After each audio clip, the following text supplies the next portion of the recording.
नमस्ते मित्रों, स्वागत है आपका अपने YouTube चैनल आर्यवर्त रीजनरेटर में। मित्रों, आजकल कितने सारे नवबौद्ध ये दावा करते रहते हैं कि संस्कृत भाषा तो अत्यंत प्राचीन नहीं है और जो भी संस्कृत मिलती है वो तो विदेशों से स्पिट्जर मैन्युस्क्रिप्ट या फिर बजौर मैन्युस्क्रिप्ट खरोष्टी में इत्यादि में मिलती है और भारतवर्ष में संस्कृत का कोई भी प्रमाण आज अवेलेबल नहीं है। ये लोग प्रोपेगेंडा से लोगों को मूर्ख बनाते हैं। अनेक युवा इनके भ्रम से ग्रसित भी हो चुके हैं, इनके चंगुल में आ गए।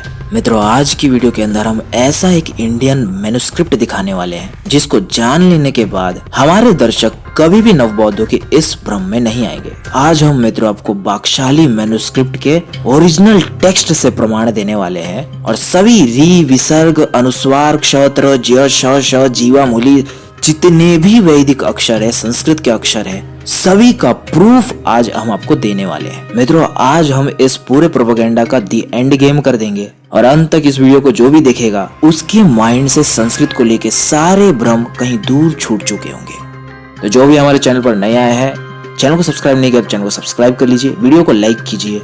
आइए शुरू करते हैं वैदिक सनातन धर्मी आर्यों का इतिहास।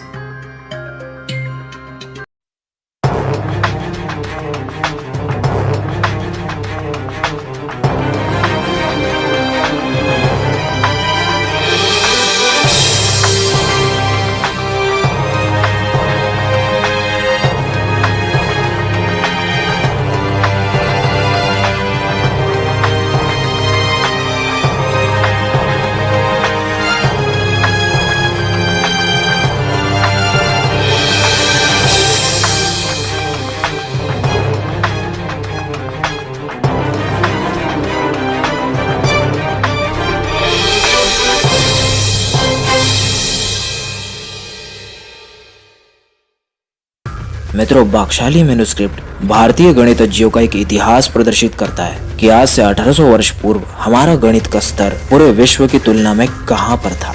भारत के अंदर अनेक ज्योतिषज्ञ हुए, जिनमें से आचार्य लगध, महर्षि बोधायन, महर्षि कात्यायन, आचार्य आर्यभट्ट, ब्रह्मगुप्त, श्रीधराचार्य, भास्कराचार्य, लीलावती, अनेक गणितज्ञों ने भारत में जन्म लिया और गणित पर इनक्रेडिबल शोध किए। हमारे भारत में ही ऐसे ही गणितज्ञों में से एक छजक के पुत्र गणकराज द्वारा ये बाकशाली मैन्युस्क्रिप्ट लिखी गई है।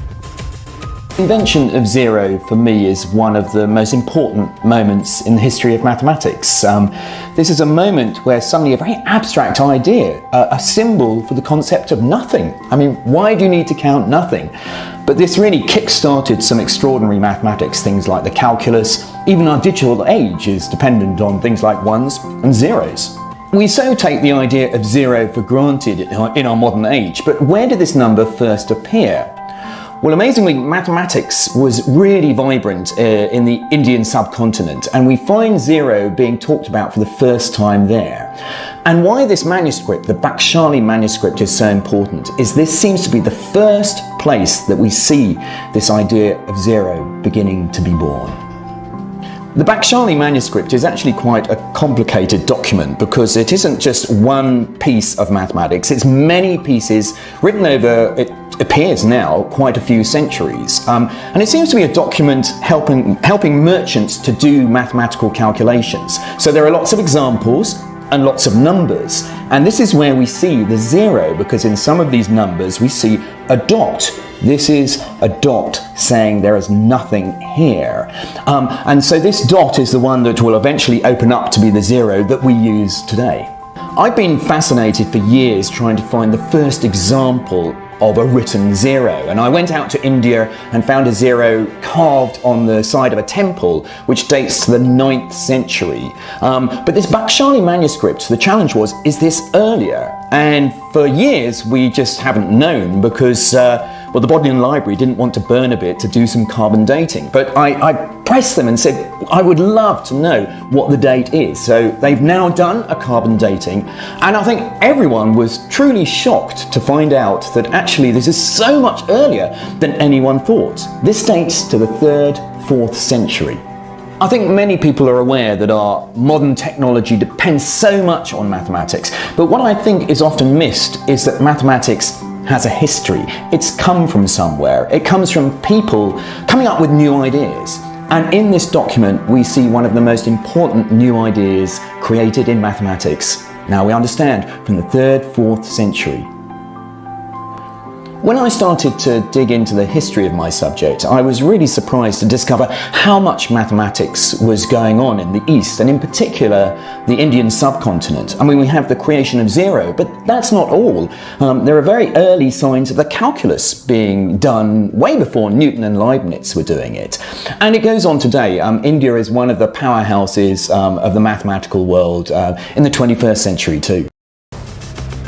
अभी आपने मित्रों जो मार्कस डुसॉर्टाय का एक छोटा इंटरव्यू आपने सुना, उसमें वे बाक्शाली मैन्युस्क्रिप्ट के अंदर कैलकुलस इत्यादि यानी अनेक गणित के वर्क्स आज से 200 एडी पहले मिली है ये बता रहे थे। ये ऑक्सफोर्ड के मैथमेटिक्स के प्रोफेसर हैं। इन्होंने कहा कि जो शून्य है उसका सर्वप्रथम उपयोग हमें बाक्शाली मैन्युस्क्रिप्ट में प्राप्त होता है। और दोस्तों आज काफी सारे लोगों को ये भ्रम होता है कि जीरो की खोज पहले आर्यभट्ट जी ने की थी, आर्यभट्ट जी से पहले किसी ने की ही नहीं थी। इसका समाधान जानने के लिए आप मेरी इस वीडियो को देख सकते हैं। सत्य बात यह है मित्रों कि शून्य का उल्लेख सबसे प्राचीन समय में सूर्य सिद्धांत ग्रंथ से हमें प्राप्त होता है। यहाँ देखिए गोलाध्याय के अंदर इन श्लोकों के अंदर शून्य का स्पष्ट आप उल्लेख पढ़ सकते हैं।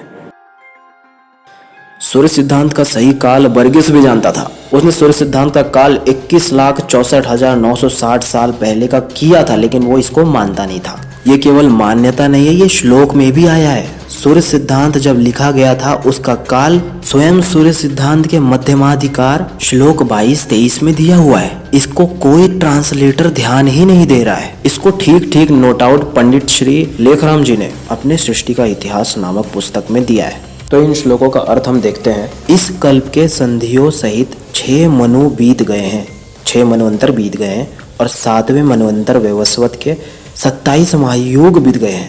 और 23वें श्लोक में लिखा है 28वें महायुग का सतयुग बीत गया है, इसलिए काल गणना के लिए इतनी संख्याओं को एकत्र कर लेना चाहिए। सूर्य सिद्धांत त्रेता युग में लिखा गया था। इस श्लोक से ये सिद्ध होता है। और ये त्रेता इसी 28वें महायुग का है, तो सतयुग बीत गया है, त्रेता बस आरंभ काल का है। उस समय सूर्य सिद्धांत रचा गया था। और अभी कली संवत 5123वां वर्ष चल रहा है। इस टाइम पीरियड को हम द्वापर के 8,64,000 से प्लस कर देंगे और त्रेता के 12,96,000 को इसमें ऐड कर देंगे, तो आपके पास वैल्यू निकल कर आता है 21,65,123 वर्ष।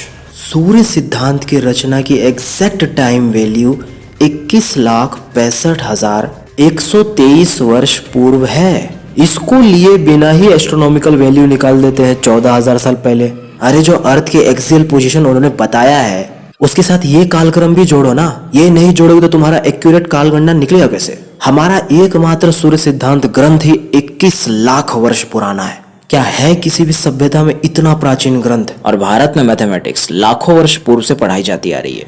अब कुछ लोगों को मेरी इस बात पे विश्वास नहीं हो रहा होगा। चलिए अब हम अपनी बातों के लिए प्रमाण देते हैं। मित्रों साउथ अफ्रीका में बॉर्डर केव नाम से एक रॉक शेल्टर आता है। ये लेबोम्बो माउंटेन्स नाम से भी फेमस है। यहाँ सभी रिसर्चर्स ने ये शोध करने के बाद ये पता लगाया कि होमो सेपियंस यहाँ पर लगभग 2 लाख वर्ष पहले तक एग्जिस्ट कर रहे थे, यानी उनकी गतिविधियां ऑक्यूपेशन देखा जा रहा था। यहाँ कुछ 69,000 आर्टिफैक्ट्स मिले हैं अलग अलग डेट के।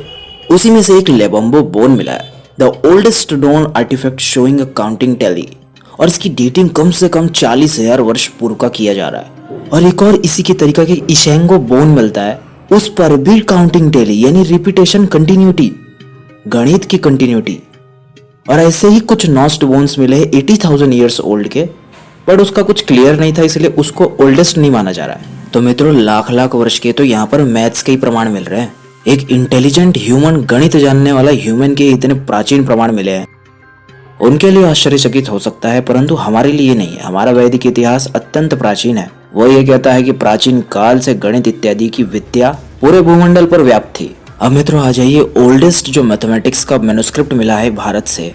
यहाँ के ब्राह्मण गणितज्ञों ने संस्कृत में जो मैन्युस्क्रिप्ट लिखा था आज से 1800 वर्ष पूर्व, उसके अंदर की हम कुछ जानकारियां देखते हैं। मित्रों स्वामी सत्यप्रकाश सरस्वती एक आर्य विद्वान हुए, उन्होंने इसका अंग्रेजी अनुवाद करवाया था। उसी में देखिए ये बाक्शाली मैन्युस्क्रिप्ट के अंदर जो शारदा लिपि है वो किस प्रकार से लिखी गई है, इन अक्षरों को आप यहाँ से जान सकते हैं। यहाँ मित्रों प्रेजेंट मैन्युस्क्रिप्ट के विषय में लिखा है कि इसे एक ब्राह्मण मैथमेटिशियन सन ऑफ छजक और for the education of the son Vashishtha, एक गणकराज पंडित ने, जो कि एक शैव ब्राह्मण था, उसने लिखा है।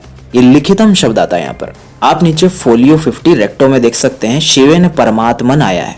ये बौद्धिस्ट नहीं है क्योंकि इसमें परमात्मा का विषय है। मित्रों ये मैन्युस्क्रिप्ट हमें बाकशाली नामक स्थान से भारत से प्राप्त हुआ है और रेडियो कार्बन डेटिंग से इसकी डेटिंग 200 से 400 CE की गई है। सभी रिसर्चर्स ने इसे ब्राह्मण छजक के पुत्र ही लिया है। ये आप पढ़ सकते हैं, यहाँ पर M1450 वर्षो रेक्टो में देख सकते हैं आप। लिखितम छजक पुत्र गणकराज ब्राह्मणेन और सर्वेषामेव शास्त्राणाम गणितम मूर्धनिम तिष्ठति। और यहाँ देखिए सृष्टि तदा कर्तुम शिवेन परमात्मना भी लिखा है, जिनसे गणित उत्पन्न हुआ है। ये दावा नहीं कर रहे हैं कि इन्होंने प्रथम बार ये गणित का पुस्तक लिखा है। इनसे पहले भी गणित यहाँ मौजूद थी जो गुरु शिष्य परंपरा से आगे चल रही थी। ये इसी चीज का आप इंग्लिश ट्रांसलेशन भी पढ़ सकते हैं। ये मित्रों शारदा लिपि में तो है, परंतु इसकी जो लैंग्वेज है वो क्लासिकल संस्कृत है। इसमें सभी संस्कृत के अक्षरों का उल्लेख है, कोई इसमें प्राकृत पाली नहीं है। इसमें मैं आपको एक एक अक्षर दिखाऊंगा जो संस्कृत में ही केवल मिल सकती है, अन्य नहीं। और पाली प्राकृत में ये सब नहीं होती है। तो इसके अंदर कई सारे अलजेब्रा के रूल्स हैं, शून्य है और भी फ्रैक्शंस इत्यादि कई सारी सम्स है, क्वाड्रेटिक इक्वेशंस है, रूट्स, क्यूब रूट्स। ये सब 1800 वर्ष पूर्व भी भारत ने विश्व को दिया है। और सबसे मेन, पूरी विश्व को अगर भारत ने कुछ दिया है तो वो शून्य दिया है। पूरे विश्व की सभ्यताओं से शून्य लुप्त है, लेकिन शून्य डिजिट का स्पष्ट मेंशनिंग इस बाकशाली मैन्युस्क्रिप्ट में मिलता है। आगे इस पर शोधकर्ताओं ने साफ तौर पर यह लिखा है, furthermore the author of the colophon of the manuscript identifies himself as a Brahmin. He is neither a merchant nor a Buddhist. मित्रों अब मैं आपको कुछ चीजें देता हूँ जिससे आप शारदा लिपि को आसानी से पढ़ सकते हैं। ये देखिए, ये स्वर है और ये व्यंजन है। शारदा लिपि के अंदर कुछ इस प्रकार से ये लिखा जाता है। इसमें देख सकते हैं आप, जो विसर्ग है वो भी 2 डॉट से वैसा ही लिखा जाता है जैसे आज लिखा जाता है देवनागरी लिपि में, संस्कृत में जो विसर्ग आते हैं वैसे ही। तो मित्रों अगर आप इतना ध्यान रखेंगे तो अब से आगे की वीडियो बहुत अच्छे से आपको समझ में आएगी। मित्रों बाकशाली मैन्युस्क्रिप्ट के अंदर कुछ इस प्रकार से न्यूमेरिकल नोटेशन 0 के लिए आया है। यहाँ आप स्पष्ट रूप से शून्य को देख सकते हैं। आज के हमारे जो भी न्यूमरल्स पूरे विश्व उपयोग कर रही है वो हमारे ही भारत की बाकशाली से लिए गई है। यानी सबको अंकों का देन भी भारत ने किया है, ब्राह्मणों ने किया है। इसलिए हमारे भारत में जो हुए ब्राह्मणों का हमें सम्मान करना चाहिए, जिनके कंट्रीब्यूशंस की वजह से आज हमें इतनी सारी चीजें प्राप्त हुई है। ये देखिए मित्रों बाकशाली मैन्युस्क्रिप्ट से फोलियो 22 वर्षो। यहाँ मित्रों रिसर्चर्स ने इस टेक्स्ट का ये डेसिफरमेंट किया है, शून्यम एक युक्तम कृत्वा। शून्य को डिजिट रूप में तो शून्य कहते ही हैं, परंतु यहाँ शून्य शब्द भी लिखा है। और यहाँ आप पांडुलिपि में अनुस्वार भी देख सकते हैं, क्री अक्षर को भी देख सकते हैं। आज से 1800 वर्ष पूर्व भारत में संस्कृत में री का प्रमाण मिल गया। अब मित्रों आप इन्हीं रिसर्चर्स ने दिए बाकशाली मैन्युस्क्रिप्ट के अंदर विसर्ग को स्पष्ट रूप से देख सकते हैं। विसर्ग केवल और केवल संस्कृत भाषा में होती है, पाली प्राकृत में नहीं होता है। अब आ जाइए मित्रों, मैं आपको इंडियन एंटीक्वेरी के मोस्ट ऑथेंटिक जर्नल से प्रमाण देता हूँ। मित्रों ये शोध फरवरी 1888 की है, the Bakhshali manuscript by doctor A.F. Rudolf Hoernle. मित्रों ये जो है एक बाकशाली नामक गांव से प्राप्त हुआ है, जो कि पेशावर डिस्ट्रिक्ट आज नॉर्थ वेस्टर्न इंडिया के अंदर पाया जाता है। The manuscript is written in Sharada characters on leaves of birch bark. अब मित्रों जो लोग ये खंडन करते हैं कि संस्कृत जो है 10वीं सदी से पहले नहीं हो सकती, उसके बाद की है, और ब्राह्मण लोग उससे पहले नहीं हो सकते, उसके बाद के हैं, यहाँ देखिए रिसर्चर ने साफ तौर पर इसका खंडन कर दिया है। In any case it cannot well be placed much later than the 10th century AD। किसी भी परिस्थिति के अंदर ये मैन्युस्क्रिप्ट 10th century AD के बाद की हो ही नहीं सकती। जो कह रहा है वो मूर्ख है। तो ये 1888 में ही इसकी काल निकाला गया था। And the Bakhshali arithmetic points to a date not later than the 3rd और 4th century AD for the composition of that work. मित्रों आज ये रेडियो कार्बन डेटिंग से अंग्रेजों ने इसे 1800 वर्ष पूर्व का ही माना है। 2nd century AD की ये ग्रंथ है। अब मित्रों आगे पढ़ते हैं। Throughout the Bakhshali arithmetic the decimal system of notation is employed. This system rests on the principles of the value of positions of the numbers. It is certain that this principle was known in India as early as AD 500. As regards the zero in its modern sense at a mark of position and one of the 10 fundamental figures of the decimal system, उसे आप screen पर देख लीजिए। ये वही अक्षर है जिसे आज यूज किया जाता है, पूरे के पूरे 10 न्यूमरल्स। अब देखिए इंडियन एंटीक्वेरी का 1888 का ही ये प्रमाण है और इससे ज्यादा ऑथेंटिक कोई हो नहीं सकता। आइए इसके अंदर हम एपिग्राफी को स्वयं पढ़ते हैं। यहाँ देखिए मित्रों ये ओरिजिनल टेक्स्ट इस प्रकार से आता है। ये 18th सूत्र में अध्योर विशेष द्विगुणम यानी मल्टीप्लीकेशन ऑफ 2, और यहाँ आप रेफ साफ तौर पे देख सकते हैं। और यहाँ जो मैंने सेकंड लाइन में मार्क किया, यहाँ पर तराह यानी एक विसर्ग आया है यहाँ पर साफ तौर पे। ये संस्कृत सिद्ध हो गई। यहाँ विसर्ग का प्रमाण प्राचीन काल में मिल गया। तो जो ये नवबौद्ध कहते हैं कि विदेशों से इन लोगों को विसर्ग इत्यादि मिलता है, भारत में विसर्ग इत्यादि कोई अक्षर ही नहीं थे, ये झूठ बोलते हैं। यहाँ पर आप प्रमाण देख सकते हैं। इसके बाद में ये क्रियात, फिर से रेफ, फिर विशेष, इसके अंदर दोनों श। आगे देखिए मित्रों 27 सूत्र में सुवर्ण क्षयम वक्ष्यामी, क्ष अक्षर साफ तौर पे आप देख सकते हैं और अनुस्वार भी है। फिर उसके बाद क्षयम क्षयो इस प्रकार से आता है। इसके बाद यहाँ देख सकते हैं मित्रों दृश्य शून्यम एक युक्तम कृतवा, ये इंडियन एंटीक्वेरी में भी आया है। फिर अगले सूत्र में यहाँ पर फिर से विसर्ग देख लीजिए, न्यासाहा लिखा है। फिर उसके आगे अगेन शून्य स्थाने रूपम दत्वा युतम चैव गुणम ततः, अगेन विसर्ग। अब मित्रों आप देख सकते हैं ये देवनागरी लिपि में M637 रेक्टो 37 वर्षों के अंदर साफ तौर पे राज युधिष्ठिरो नामः पांडुवंश, महाभारत के पात्र का सीधे तौर पे नाम। अब देखिए मित्रों यहाँ पर जो है वो पार्थ और उसके आर्चरी के विषय में एक सम देख रहे हैं जो कि महाभारत का पात्र है। ये भी सम बनाया गया है महाभारत को देख करके। अब देखिए आप यहाँ पर रावण सीता, इनका भी नाम रामायण की तरह बाकशाली मैन्युस्क्रिप्ट में भी आया, यानी रामायण महाभारत इस मैन्युस्क्रिप्ट से पूर्व एग्जिस्ट कर रहे थे। अब यही चीज मैं इंडियन एंटीक्वेरी से दिखा देता हूँ। तो मित्रों रिसर्च जर्नल में भी यहाँ पर पार्थ आया है, ये आपको इसके 275 पेज नंबर पे मिल जाएगा, सूत्र नंबर 25 पर। अब मित्रों ये देख लीजिए बाकशाली मैन्युस्क्रिप्ट में ये कहाँ पर आया है, वो ये रहा। अब देखिए मित्रों ये श अक्षर, क्ष अक्षर, प्र, यहाँ रेफ, फिर यहाँ पर ज अक्षर देखिए साफ तौर पे ज्याता लिखा है और यहाँ पर त्रि से त्र अक्षर देख सकते हैं। इसको पढ़ने के लिए आप ये मैन्युस्क्रिप्ट देखिए। अब देखिए आगे तत्वज्ञ और पार्थ फिर से आया है, यानी ज और पार्थ जो अर्जुन है उसी के साथ में ये ज अक्षर का भी प्रमाण यहाँ पर देख लीजिए। यहाँ देखिए मित्रों नोट्स में लिखा है यहाँ पर उपदमानीय और जीवा मूल्य का भी अक्षर यहाँ मौजूद था। ये देखिए संस्कृत में, वैदिक संस्कृत में लिखे जाने वाले अक्षर तक इस बाकशाली पर मौजूद थे आज से 1800 वर्ष पूर्व। उपदमानीय और जीवा मूल्य का सबसे प्राचीनतम मैन्युस्क्रिप्ट के ऊपर प्रमाण। ये संस्कृत को छोड़ के अन्य कोई यूज नहीं करता है, ये वैदिक संस्कृत का काम है। अब इसका पांडुलिपि में देख सकते हैं। इसके आगे भी त्र, ज्य, शे और 54 सूत्र के अंदर भी त्र आया है। अगेन आगे जो रिमेनिंग 25 सूत्र का पार्ट है वहां पर सब्ट्रैक्शन, मल्टीप्लिकेशन और डिवीजन आया है और वो दोनों की मैन्युस्क्रिप्ट आप यहाँ पर देख लीजिए। तो देखिए मित्रों इस मैन्युस्क्रिप्ट के अंदर नंबरिंग्स और जो संस्कृत के वाक्य हैं ये बहुत सारा लिखा है। फ्रैक्शंस में बहुत सारे मल्टीप्लिकेशन, सब्ट्रैक्शन और एडिशन आज से 1800 वर्ष पूर्व से ही चला आ रहा है। ये सारा का सारा हमसे ही लोगों में गया है और ये आप मैन्युस्क्रिप्ट इत्यादि में पढ़ लेना। अब यहाँ देख लीजिए वासुदेव शब्द, श्री कृष्ण का इतिहास भी इससे पहले का है। ये आप देवनागरी और इसका इंग्लिश ट्रांसलेशन दोनों देख लीजिए। मित्रों यहाँ फोलियो 58 रेक्टो में षड्विंशाश्च त्रिपंचाशैकोन त्रिम शैव च ऐसे करके नंबरिंग्स दिए हैं और ये इतना बड़ा डिजिट ऊपर लिखा है 2653296 और 8328 तक ये पूरा है। तो इतने बड़े बड़े कैलकुलेशंस इस मैन्युस्क्रिप्ट के अंदर हुए हैं। इतना तो अलबरूनी खुद आके बोलता है हमारे देश में कोई कैलकुलेशन नहीं जानता है, 1000 के आगे कोई मल्टीप्लिकेशन नहीं होता, कुछ नहीं होता है। ये थी भारत की स्थिति आज से 1800 वर्ष पूर्व।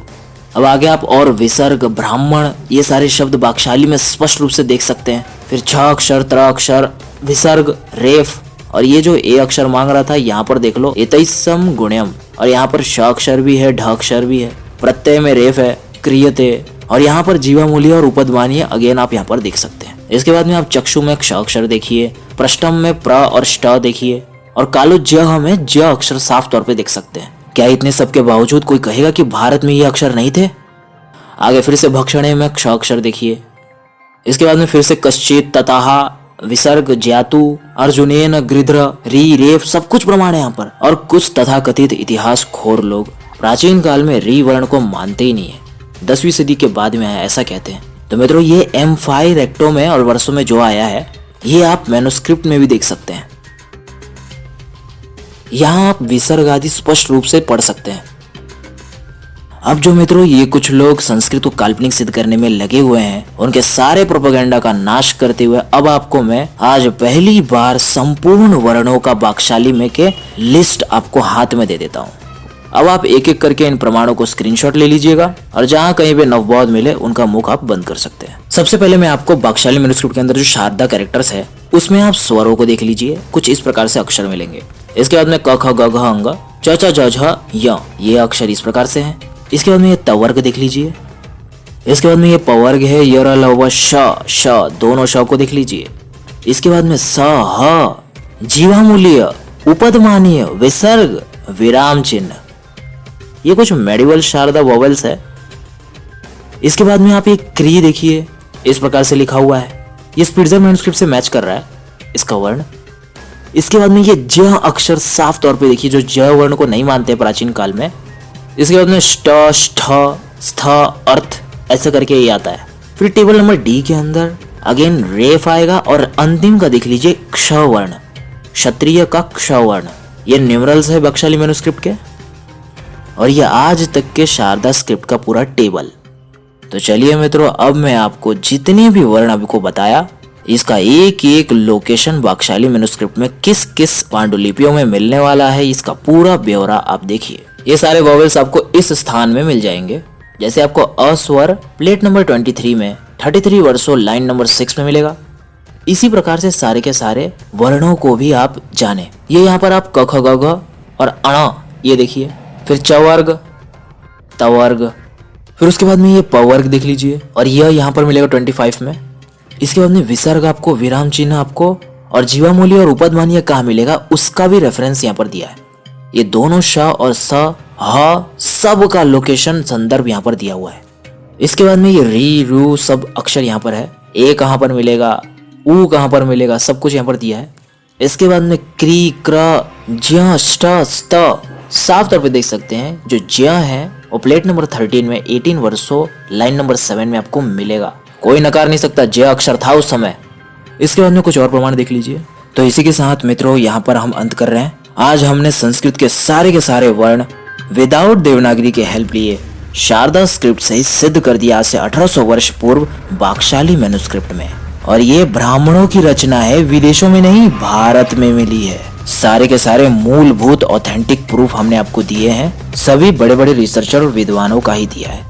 तो अब संस्कृत को फर्जी कहना, काल्पनिक कहना, अति प्राचीन न मानना और उसके वर्णों को 10वीं सदी के बाद में आया हुआ कहना, ये प्रोपेगेंडा का अंत कर दो, नहीं तो नवबौद्धों तुम्हारा बहुत ही ज्यादा मजाक बनने वाला है। तो इसी के साथ मित्रों आज के लिए केवल इतना ही। मिलते हैं जल्द नेक्स्ट वीडियो में, तब तक के लिए सभी को सादर नमस्ते जी।